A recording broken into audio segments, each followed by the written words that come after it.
Hi everyone, সবাই কেমন আছেন? আজকে একটা নতুন ভিডিও শেয়ার করবো, আর সেটা হলো একটা ডেইলি ব্লগ। তো সকালবেলা ঘুম থেকে উঠেই তার সাথে দুষ্টুমি শুরু হয়ে গেছে। মানে আমার সকাল প্রতিদিন শুরু হয় তার সাথে দুষ্টুমি করেই। সে যে কি পরিমাণ দুষ্ট হয়েছে। তারপর চলে গেলাম সকালের নাস্তা খেতে। মানে আমরা এখানে সকালে ভাতই খাই। আর আমার আজকে সব পছন্দের খাবার হলো এগুলোতে সব অ্যালার্জি, প্রচুর পরিমাণে অ্যালার্জি, যেমন কুমড়া, চিংড়ি মাছ, বেগুন। আহারে, আমার সব পছন্দের খাবারই। আসলে সব ভালো খাবারই মনে হয় আমার অ্যালার্জি আছে। যাই হোক, তারপর চলে গেলাম একটু পেয়ারা ছিঁড়তে। গাছে এত পেয়ারা হয়েছে আর এত মিষ্টি, আর রুষা খুব পছন্দ করে পেয়ারা, তাই চলে গেলাম পেয়ারা ছিঁড়তে। এই পেয়ারাটা এত মিষ্টি। এই পেয়ারা কিন্তু অনেক বড় হয়, কিন্তু এখন ছোট, তবুও অনেক মিষ্টি আর কি। তারপর পেয়ারা খাওয়া শেষে করে গেলাম মাছ রান্না করতে। এগুলো হলো ফাইসা মাছ, আমাদের বরিশালের ভাষায় এগুলোকে ফাইসা মাছ বলে, আপনাদের দেশে কি বলে জানি না। আর এখানে বলে হলো পার্শে মাছ। তো এই মাছটা কিন্তু আমার খুব খুব পছন্দের একটা মাছ। এই মাছের কালো জিরা আর ধনেপাতা দিয়ে ঝোল রান্না করলে খেতে অমৃত লাগে। কিন্তু এখানে কালো জিরা ধনেপাতা এরা দুটোই খায় না। এখানে এসে দেখলাম যে আর কি, মানে ধনেপাতা আপনি খুঁজলেও কোথাও পাবেন না, আর কালো জিরে পাওয়া যায় খুব কম আর কি। মানে কারো বাসায়ও পাওয়া যাবে না, আর খায়ও না তারা, এমন আর কি। কিন্তু আমাদের বরিশাল অঞ্চলে হয়তো কালো জিরাটা সব তরকারিতে ফোড়ন হিসাবে খায়, ম্যাক্সিমামই মাছের তরকারিতে। আর খেতে কিন্তু দারুণ লাগে। তো সকালে যে খাবারগুলো খেয়েছি তা সম্পূর্ণ অ্যালার্জি ছিল, যেমন চিংড়ি মাছ দিয়ে কুমড়া আলু তরকারি আর বেগুন ভাজা।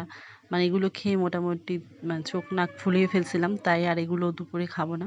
তারপর আজকে গাছের মানে দেশি লিচু পেয়েছি।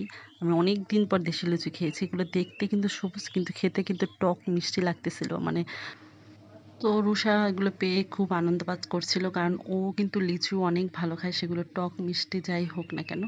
তো সে লিচু নিয়েই রাখছিল, আর কাউকে দিবেই না খেতে।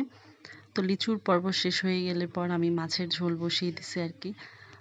আজকে জিরা ফোড়ন আর আলু দিয়ে মাছের ঝোল রান্না করব। আমি কিন্তু ধনেপাতা খুব মিস করতেছিলাম, কারণ এই তরকারির সাথে আমার ধনেপাতা না হলে চলেই না। এগুলো কিন্তু একটু বড় সাইজের পার্শে মাছ ছিল, তো খেতে দারুণ হয়েছে আজকে তরকারিটা।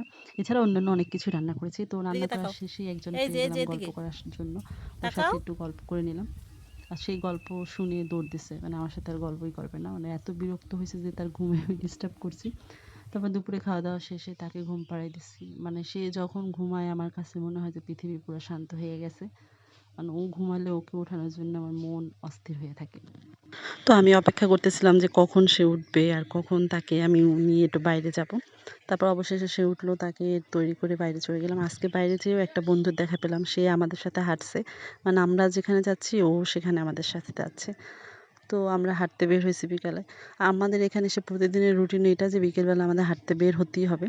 তো আজকে একটা নতুন বন্ধু পেয়েছি আর কি, এই যে রুষার। ও তার সাথে গল্প করতেছিল, হাঁটতেছিল। তো এই ছিল আজকে আমাদের ডেইলি ভ্লগ আর কি। কেমন লাগলো জানাবেন।